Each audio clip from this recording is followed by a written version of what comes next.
En France, on compte 2 millions de personnes déficientes visuelles, dont 65 000 aveugles. Alors elles sont aujourd'hui aidées par des chiens guides, mais il existe de nouvelles technologies pour les accompagner. C'est le cas de Panda qu'on va découvrir tout de suite avec Arnaud Langlais, son fondateur. Tu connais les chiens guides d'aveugles?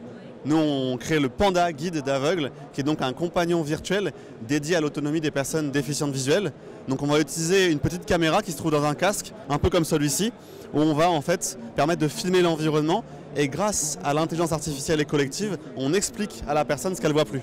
En fait, l'objectif, c'est de permettre à la personne de voir avec ses oreilles.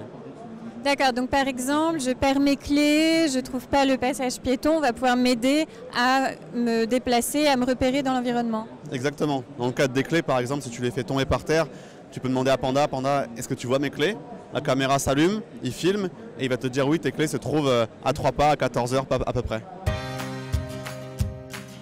À la base, je viens pas du tout du handicap, moi je suis dans la robotique de service et j'ai une amie à moi qui est aveugle et qui a eu un accident. Tu sais, des fois entre le train et le RER, tu as une séparation.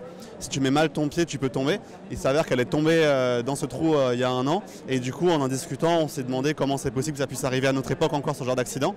Et le matching s'est fait naturellement entre ce qu'on fait en robotique et ce qu'on fait pour les humains. Du coup, l'idée c'est de prendre les technologies qu'on a pour les voitures autonomes et les mettre pour le service de l'humain. D'accord. Et comment tu vois le développement? Vous en êtes où aujourd'hui et quel va être le développement dans les prochaines années? Aujourd'hui, c'est assez excitant. On a une application qui peut reconnaître à peu près 1000 objets du quotidien. On a aussi une bêta qui commence cet été. On va permettre à des gens de tester vraiment Panda en situation réelle. Et le lancement, ce sera en septembre pour le grand public sur iPhone dans un premier temps.